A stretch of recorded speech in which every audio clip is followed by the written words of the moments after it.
Hola, muy buenos días.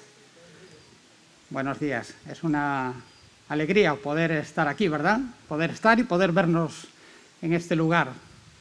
Parece que de alguna manera damos inicio al verano, estando aquí en La Pradera, todos juntos. También una bienvenida a los que nos estáis siguiendo desde casa. A ver si en algún momento podéis estar aquí todos juntos y alabar al Señor. Quisiera comenzar en esta mañana, primero teniendo una oración, poniendo en las manos del Señor todo lo que vamos a hacer. Así que os invito a orar. Nuestro Dios y nuestro Padre, queremos acercarnos a ti desde este lugar para estar juntos en tu presencia, para adorarte, para alabarte, escuchar tu palabra, Señor, y ser bendecidos por ella y disfrutar de la compañía, disfrutar de estar juntos, disfrutar de estar cantando y alabándote a ti, Señor. Así que ponemos todo esto en tus manos, queremos disfrutar, queremos honrar tu nombre y queremos hacerlo, Señor, todos juntos y de corazón. Así que todo esto lo ponemos en tus manos, en tu santo nombre. Amén.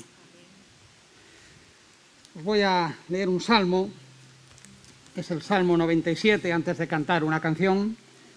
El Salmo 97 dice así: el Señor es Rey, gócese en la tierra. Que se alegren las costas más lejanas, nubes oscuras lo rodean, la rectitud y la justicia son el cimiento de su trono. Fuego se extiende delante de él y calcina a todos sus enemigos. Sus relámpagos destellan por el mundo, la tierra lo ve y tiembla. Las montañas se derriten como cera delante del Señor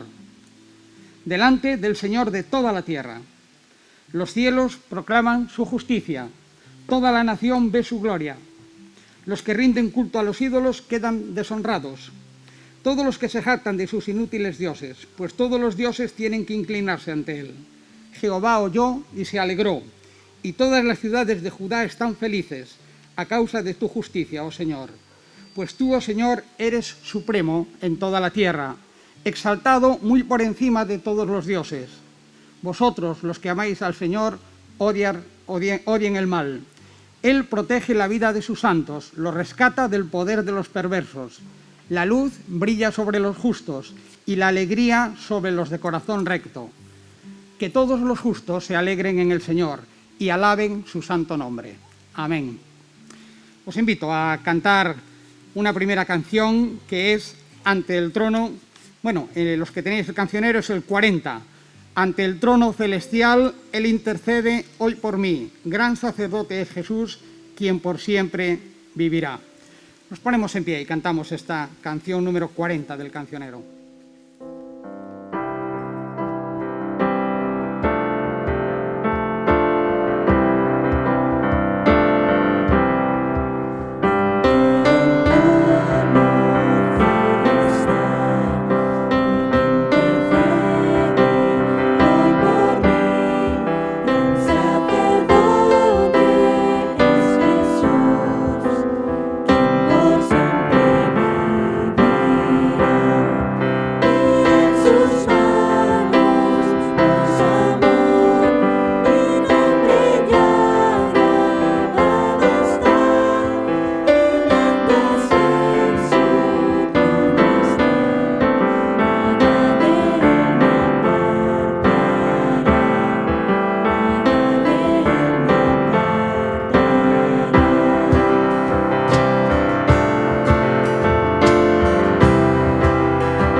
Siempre que cantamos esta canción me acuerdo de una cosa que os dije aquí, no sé si alguien tomó nota en su momento, pero os dije que cuando yo muera en mi entierro, que me cantéis esta canción. No sé quién tiene que tomar nota de esto, pero que alguien lo haga, ¿vale? Unido a Él no moriré, pues con su sangre me compró.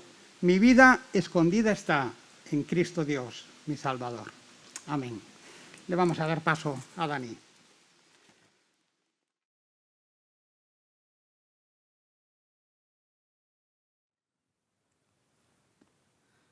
Me gustaría si pudierais abrir vuestras Biblias por el libro que estamos estudiando estas semanas, el libro de Lucas. Lucas, el capítulo 9, los versículos del 1 al 9.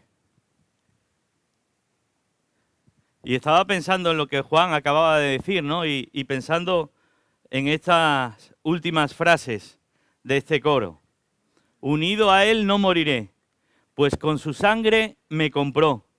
Mi vida escondida está en Cristo, Dios, mi Salvador.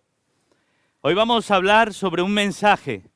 Hoy vamos a hablar sobre unos discípulos que se van a comprometer a compartir ese mensaje por todo el mundo. Y me gustaría que a lo largo de todo este tiempo esta pregunta resuene en tu cabeza. ¿Unido a Él no moriré?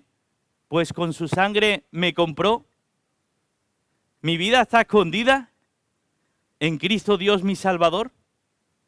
Pregúntate esto, porque si esto es una realidad en tu vida, tienes mucho que agradecerle al Señor.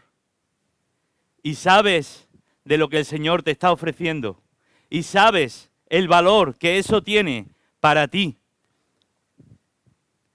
Pero si esto no es una realidad en tu vida, te pido que estés atento y que pienses en lo que Dios te está ofreciendo y en lo que estás rechazando. Tienes mucho que perder. No estamos hablando de 60 o 70 años o 80. Estamos hablando de toda una eternidad. Por eso nuestro mensaje y el mensaje que compartían estos discípulos tiene un valor incalculable, porque solo lo ofrece Dios. Vamos a poner este tiempo en las manos del Señor. Sí, Señor, te damos muchísimas gracias por la oportunidad que nos das, Señor, de pasar hoy el día aquí, de poder disfrutar de la naturaleza, de tu creación, Señor, pero sobre todo, de poder escuchar tu palabra, de poder escuchar lo que tú quieres compartir hoy. Y, Señor, te pido que tú prepares cada uno de nuestros corazones con el deseo no solo de recibir tu palabra, sino de hacerla nuestra y de obedecerla, porque sabemos que ante nosotros hay un mensaje de vida, un mensaje incalculable. Gracias, Señor, te doy por todo lo que nos das. Gracias, Señor, por amarnos tanto. Gracias, Señor, por que sin ti, Señor, no seríamos absolutamente nada. Todo lo que somos y todo lo que tenemos es gracias a ti. A ti sea la gloria, Señor, en tu santo nombre. Amén. Vamos con el pasaje de hoy. Capítulo 9 de Lucas, los primeros 9 versículos. Reuniendo a los 12, les dio poder y autoridad sobre todos los demonios y para sanar enfermedades. Y los envió a proclamar el reino de Dios y a sanar a los enfermos. Y les dijo, no toméis nada para el camino, ni bordón, ni alforja, ni pan, ni dinero, ni tengáis 2 túnicas cada uno. En cualquier casa donde entréis, quedaos allí y sea de allí vuestra salida. Y en cuanto a los que no os reciban al salir de esa ciudad, sacudid el polvo de vuestros pies en testimonio contra ellos. Entonces salieron e iban por las aldeas anunciando el evangelio y sanando por todas partes. Herodes, el tetrarca, se enteró de todo lo que estaba pasando y estaba muy perplejo, porque algunos decían que Juan había resucitado de entre los muertos, y otros que Elías había aparecido, y otros que algún profeta de los antiguos había resucitado. Entonces Herodes dijo: a Juan yo le hice decapitar. ¿Quién es entonces este de quien oigo tales cosas? Y procuraba verle. Hasta aquí la palabra del Señor. Como decía antes, en un principio, estamos ante un nuevo mensaje, ¿no? Un nuevo pasaje, algo nuevo va a suceder. Nos narra este pasaje el comienzo de una nueva etapa. Un nuevo recorrido empieza para aquellos que han conocido al Señor y ahora tienen la labor, la función de compartir ese mensaje. Ha llegado el momento de poner en práctica el gran propósito del llamamiento de estos 12 apóstoles. En Marcos, el capítulo 3, los versículos del 13 al 15, dice lo siguiente: y subió al monte y llamó a los que él quiso, y ellos vinieron a él. Y designó a 12 para que estuvieran con él y para enviarlos a predicar. Estamos más o menos a la mitad de los 3 años del ministerio del Señor Jesús. Y hasta ahora Jesús había sido el responsable de ministrar. Jesús había sido el encargado de hacer milagros. Jesús, exclusivamente él se había encargado de predicar. Y si todo lo que hacía provocaba algún conflicto, él era el responsable. Y él lo controlaba y buscaba la solución.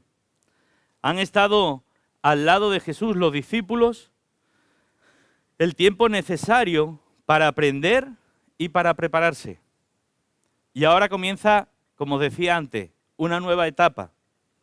Ahora comienza la segunda parte de su misión: poner en práctica lo aprendido, pero sin la presencia directa de Jesús. Y el Señor se dispone a enviarlos a lo que va a ser su nueva misión. Jesús decide en cierta manera multiplicar lo que es su ministerio con estos 12 hombres a los que llamó a ser apóstoles. Y esto era algo habitual en esta época, no era algo inusual, ¿no? La designación del apostolado, el hecho de coger a 12 hombres o a diferentes hombres con una misión concreta. Se le designaba una misión de importancia y esos hombres elegidos eran los encargados pues, de cumplir esa misión, ¿no? Se les investía de todos los poderes y ellos se encargaban pues, de ejecutar esa misión que se les había encomendado. Ahora bien, estos hombres habían sido encomendados por el Hijo de Dios y con poderes totalmente diferentes a los que había en aquella época. Los 12 hasta ahora habían sido oyentes y aprendices. Ahora bien, de menudo maestro, ¿verdad? Eso marcaba la diferencia. Jesús les había estado acompañando todo este tiempo. Ahora debían de comenzar esa transición de oyentes y aprendices a predicadores y mensajeros. Mensajeros de un mensaje de vida, de un mensaje de paz. Algo que hasta ahora no habían escuchado. Y sobre todo, lo más importante, ¿no? Con el firme propósito de predicar su reino.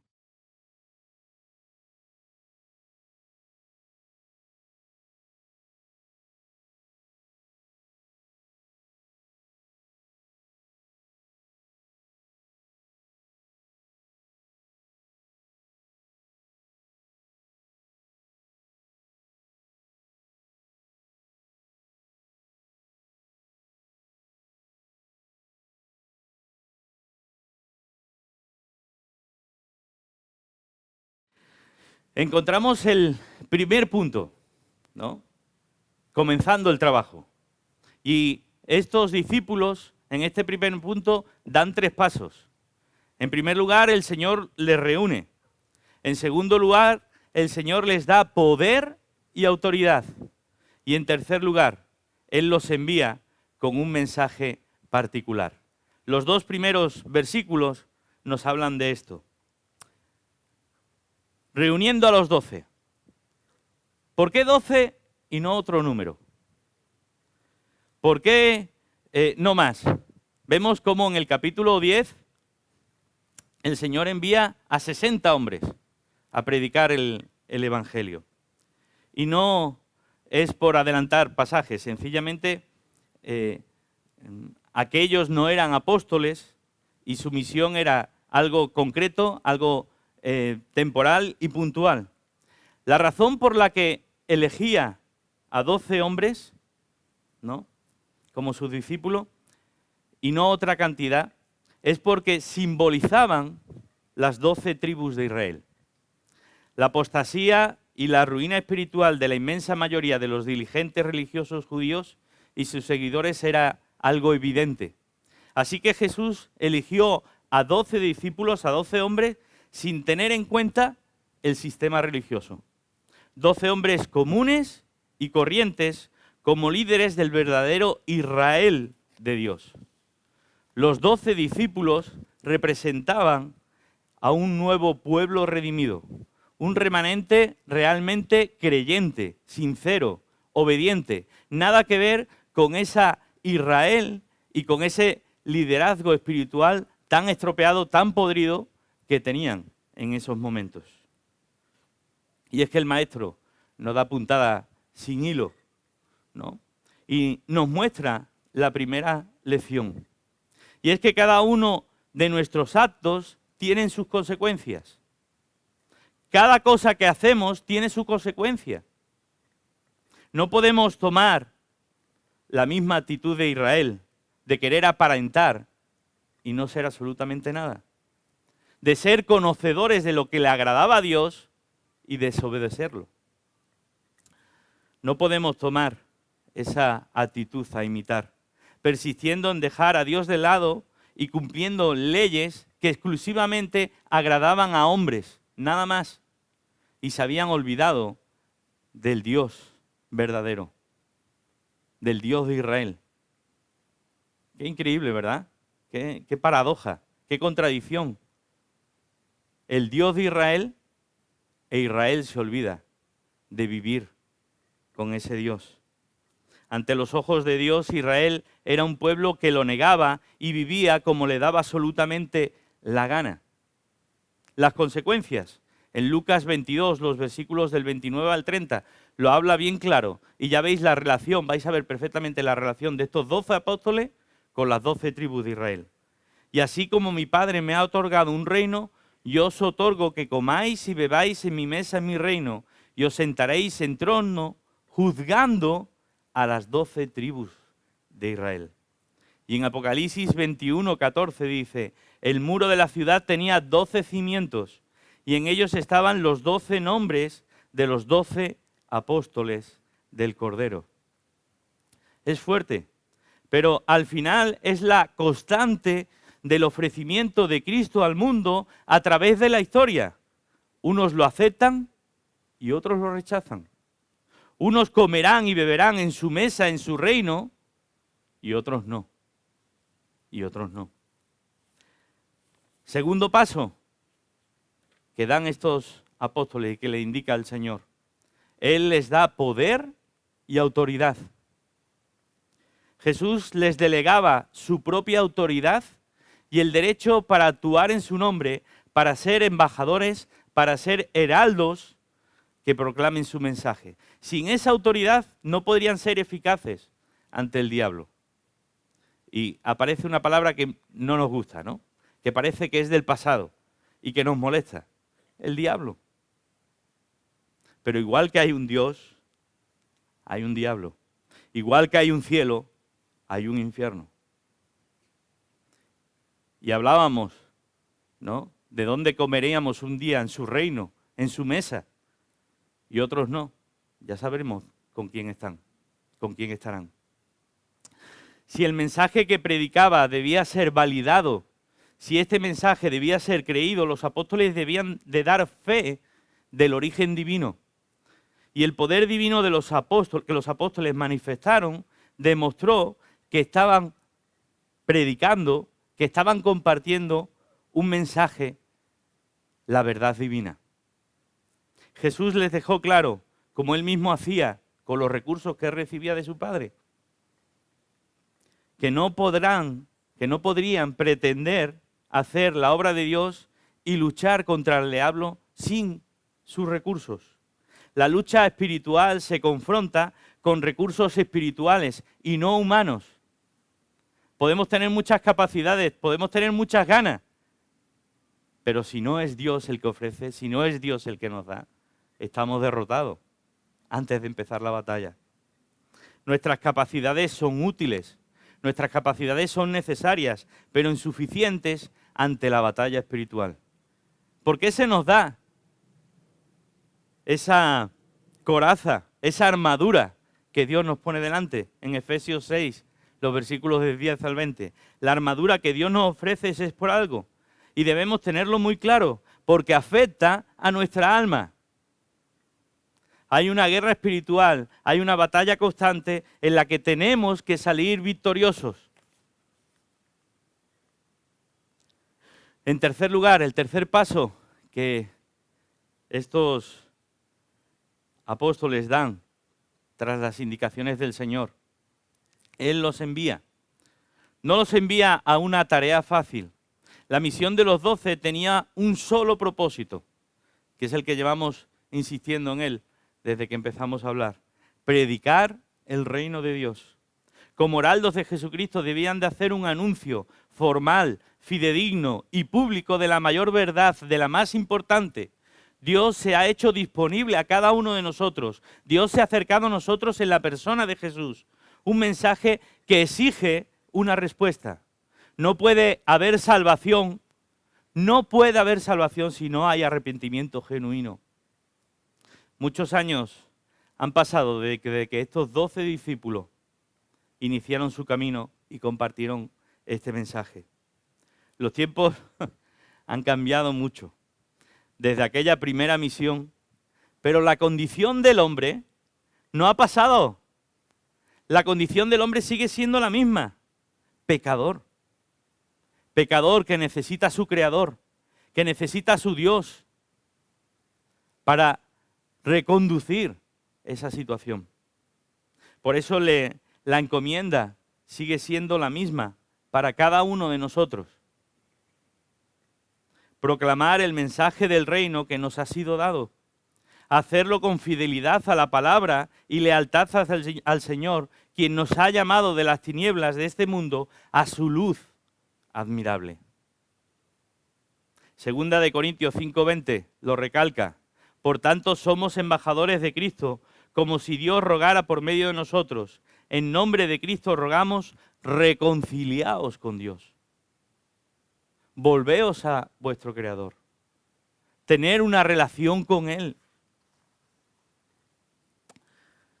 Entramos en el segundo punto, los versículos del 3 al 4.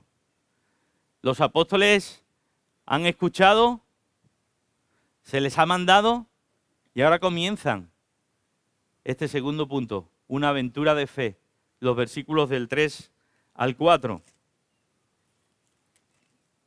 Y les dijo: no toméis nada para el camino, ni bordón, ni alforja, ni pan, ni dinero, ni tengáis 2 túnicas cada uno. En cualquier casa donde entréis, quedaos allí, y sea de allí vuestra salida. Jesús quiere enseñarles, quiere forjar en ellos la fe. Han visto, mediante los milagros, el capítulo 8 que hablábamos de la semana pasada, cómo se cura la hija de Jairo, cómo se cura aquella viuda, y en su desesperación, pero con mucha fe, acuden a Jesús. Y quiere que estos discípulos sean forjados en esa misma fe, en esa misma confianza de que Dios está, de que Dios escucha, de que Dios no abandona. Y que Dios está dispuesto a abrir las puertas del cielo para aquellos que lo aceptan como su único y suficiente Salvador. La confianza en Jesús, la obediencia, es el siguiente paso que estos discípulos tienen que forjar en ellos. Todo lo que vimos, como decía antes, en el capítulo 8, tienen que forjarlo en sus corazones. Jesús quiere enseñarles, sal con lo que tienes. Y ya veis, sal con lo que llevo vestido, nada más. No llevo ni 2 bastones. No llevo una bolsa para llevar dinero. No llevo ni 2 vestidos. Sal con lo que tienes y yo te lo daré lo que necesites. Jesús quiere enseñarnos a cada uno de nosotros con este ejemplo su poder, su autoridad, en su provisión para con ellos, en la gracia de Dios para con ellos, a confiar en Él. A confiar en Él. Lo que les está diciendo a estos discípulos también nos lo dice a cada uno de nosotros, que queramos tener tanta seguridad en todo lo que hacemos, ¿no? A veces queremos tener todo tan bien hilado, planificar todo, y no está mal, está bien. Pero el Señor nos pide que confiemos también en Él. Que no nos vayamos al extremo de tener todo encasillado y perfecto. Deja que el Señor obre. Y tú deposita esa fe y esa confianza en Él. Como decía, planificar está bien y tiene su lugar, pero no puede ocupar todo el espacio. A veces queremos tener todo tan bien hilado, todo tan bien programado, que no dejamos espacio a la confianza en el Señor. Y después, cuando algo nos falla, nos desesperamos, nos volvemos locos. Y nos preguntamos, ¿dónde está Dios? Es que antes no lo has buscado. Antes no te has preocupado en ser agradecido por lo que tienes.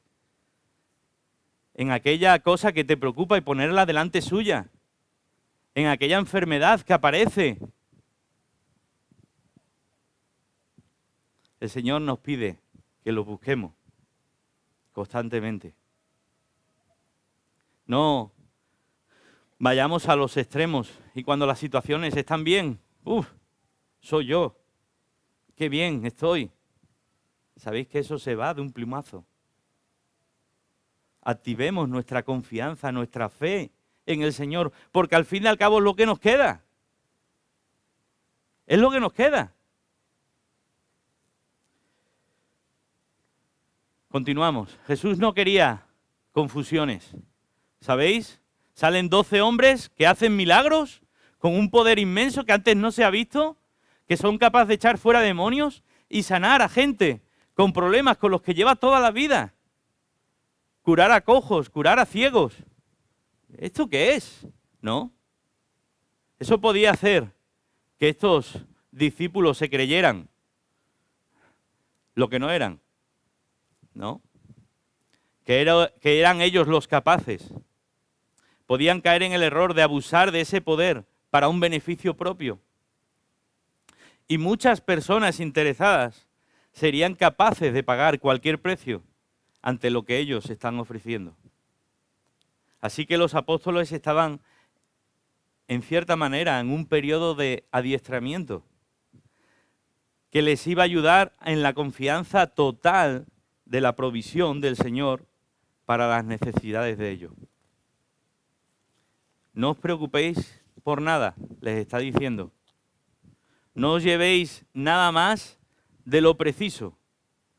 Esto era un entrenamiento para los 12. No iba a ser una norma para el resto de sus vidas.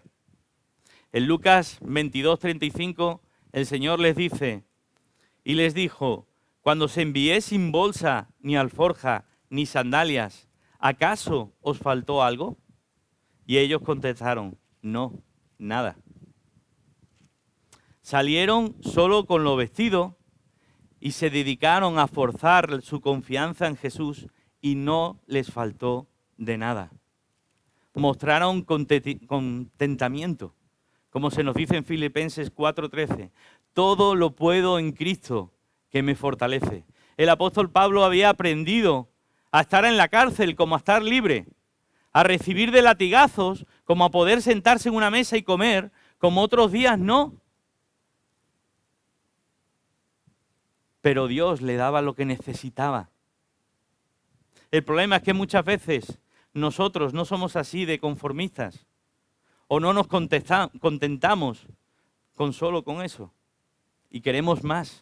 Y nos obsesionamos muchas veces con más. Quiero tener esto, quiero tener lo otro. Y no está nada mal el querer anhelar, el querer desear mejorar en la vida. Pero considera lo que el Señor ya te da. Considera que el Señor te da lo suficiente y no todo lo que quieres. Porque muchas veces todo lo que quiero no me conviene. Es importante que aprendamos a confiar en Él, a tener fe en Él y ver cómo el Señor suple nuestras necesidades. Tercer punto. Un siervo de Jesús tiene discernimiento.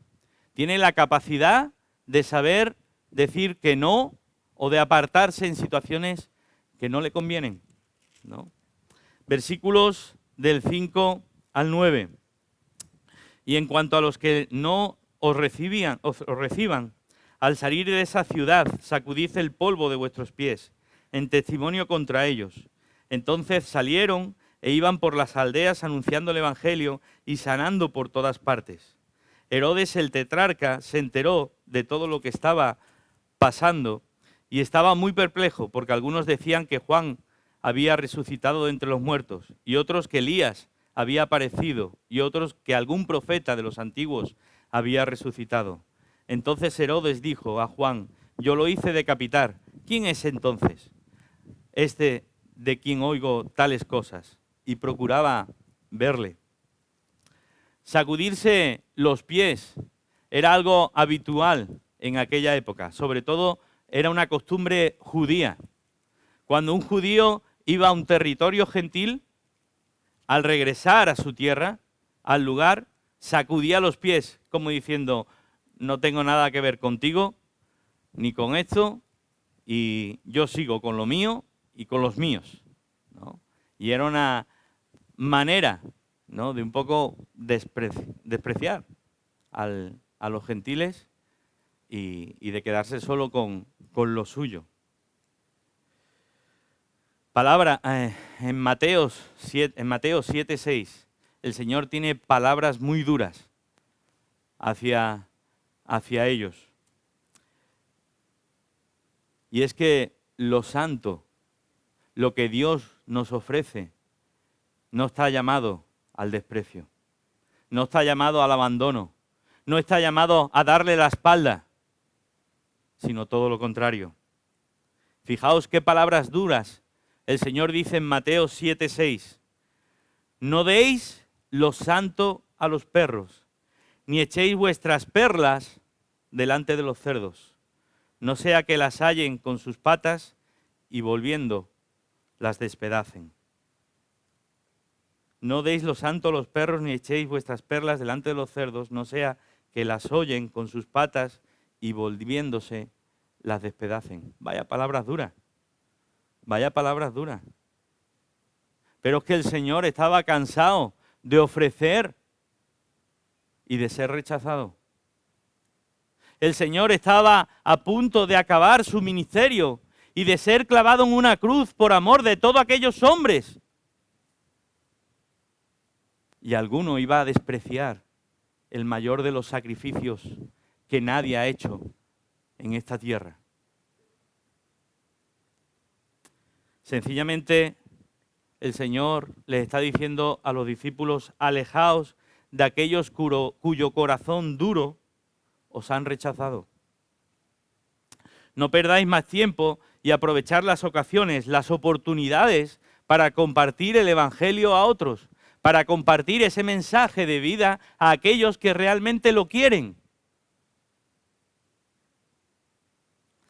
Herodes fue un gran ejemplo, simpatizante en cierta manera de Juan, pero en cuanto le pidieron precio, pagó ese precio y decapitó a Juan. Fijaos qué cruel. Y quiero que pensemos que estamos en un mundo en el que nos pide un coste, nos pide un precio. ¿Qué precio vas a pagar tú? ¿Qué precio vas a pagar tú? ¿Qué te está pidiendo este mundo a ti? ¿Y vas a caer rendido a sus pies? Pues quiero que te enteres de esto. Ya lo sabrás, pero es así.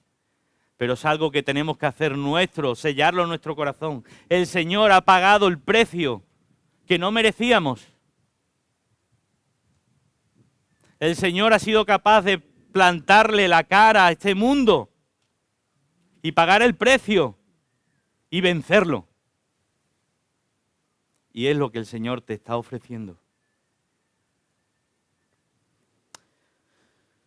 Herodes era un claro ejemplo de cómo la voluntad de alguien puede quedar esclavizada a las personas o a las circunstancias que le rodean. Evitemos eso. Los tiempos han cambiado mucho desde aquella primera misión, ¿no? Pero, caray, si no pusieron empeño estos 12 apóstoles y cómo 12 hombres consiguieron llegar hasta donde llegaron compartiendo ese mensaje. Cuánta salvación trajeron a tantas personas, a tantos hogares. Y cuánta salvación tenemos que seguir trayendo a tantas vidas y a tantos hogares.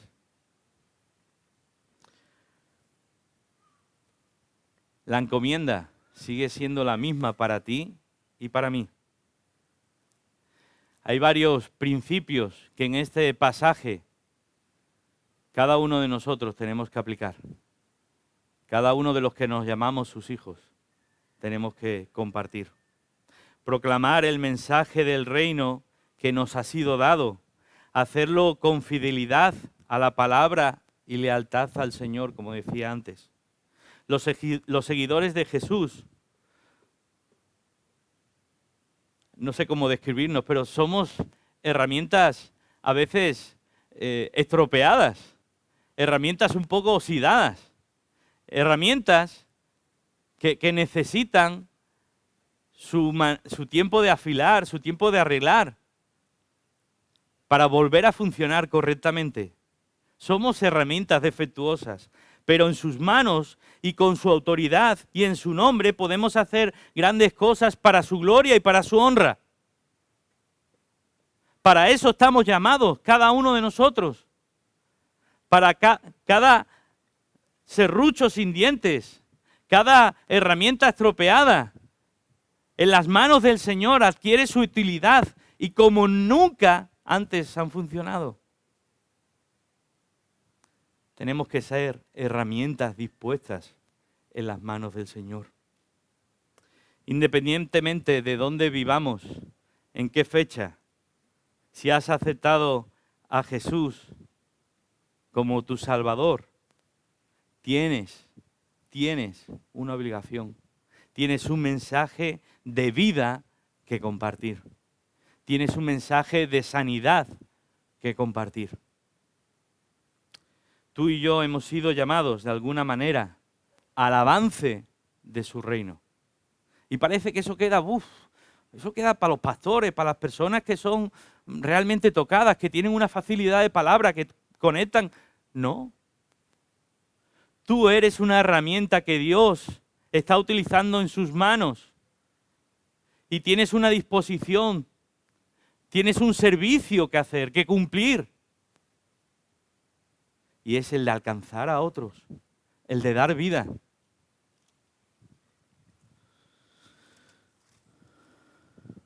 12 hombres comunes y corrientes.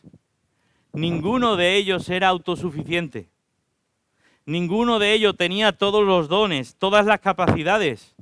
Pero Jesús les reunió, Jesús les dio, Jesús les envió y ellos salieron. Y quiero que nos quedemos con eso. Ellos salieron y salieron nos lleva a una acción que conlleva obediencia. Y es a lo que el Señor nos está llamando, a obedecerle. Somos pecadores, nos equivocamos, caemos en muchas cosas. No tenemos una aureola aquí de santos. No, somos torpes. Os he dicho antes, somos herramientas defectuosas. Pero el Señor nos ha llamado a caminar con Él.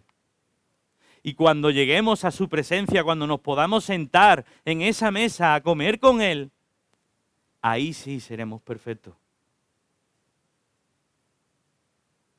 Pero mientras tanto nos queda luchar y aprender y crecer en el Señor.